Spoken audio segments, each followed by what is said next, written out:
अस्सलाम वालेकुम दोस्तों। आज हम मार्केट्स के एनालिसिस के बारे में डिस्कस करेंगे।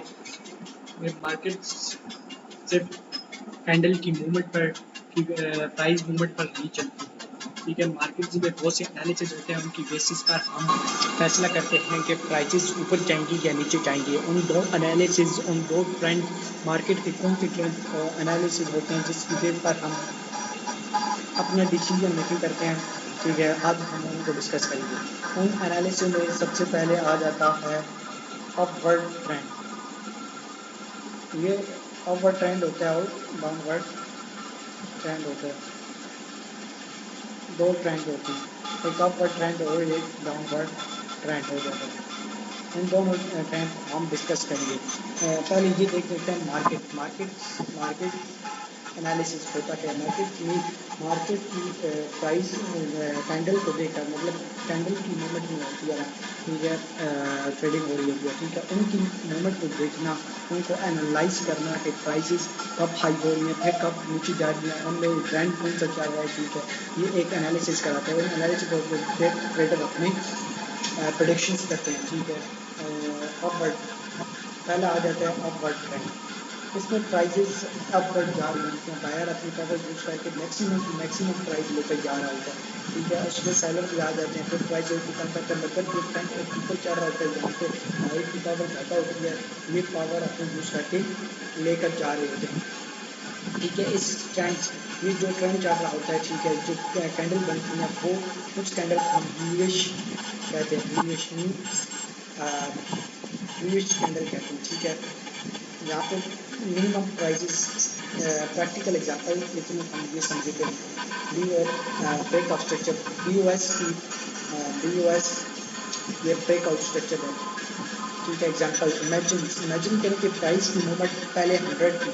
ठीक है, उसके बाद फिर 110 हो गई, फिर उसके बाद फिर 105 हो गई।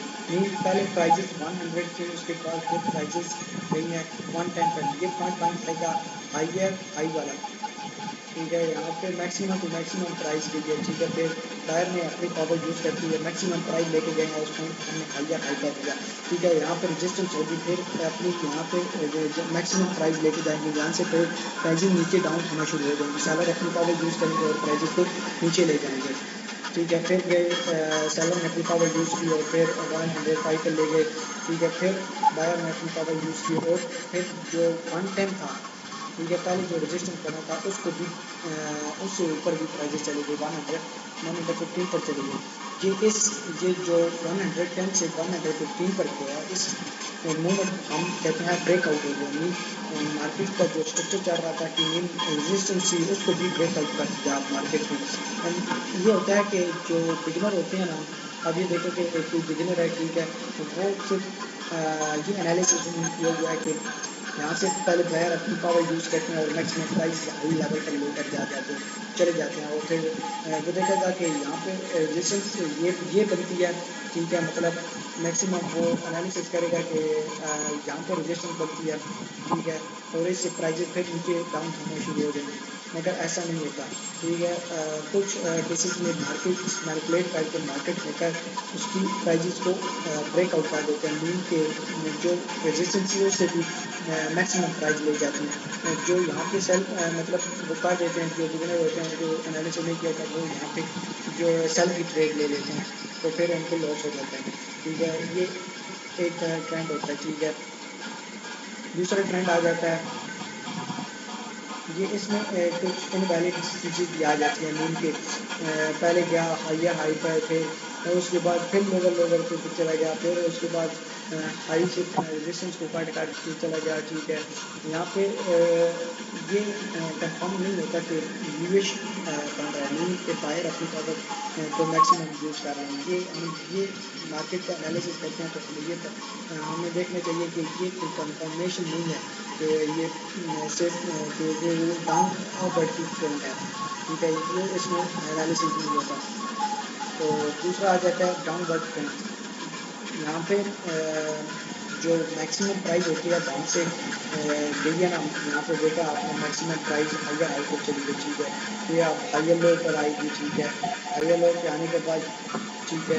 ये एकदम ट्रेंड अपना प्राइजेज अपनी मूवमेंट चेंज कर लेती है और लोअर लोअर पे चली जाएगी, यानी सबसे प्राइजेज जो पीछे लो चल रही थी ना, मतलब ग्राफ में, ग्राफ की मूवमेंट है ना, ये देखें ये ऐसे ऐसे मूवमेंट है, ठीक है।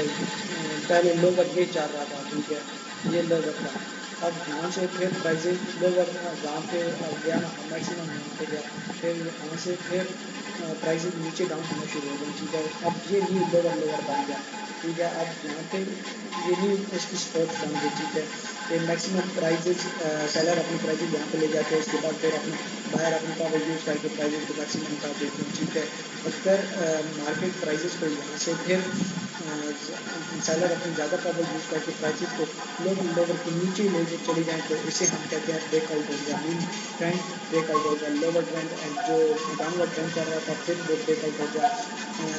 ज़्यादा लोग भी सोच रहे होते हैं कि यहाँ से आप प्राइजेस अप होंगी, ठीक है। अब यहाँ से प्राइजेज अप होने का चांस होता है, ठीक है, अगर ऐसा नहीं होता, ठीक है।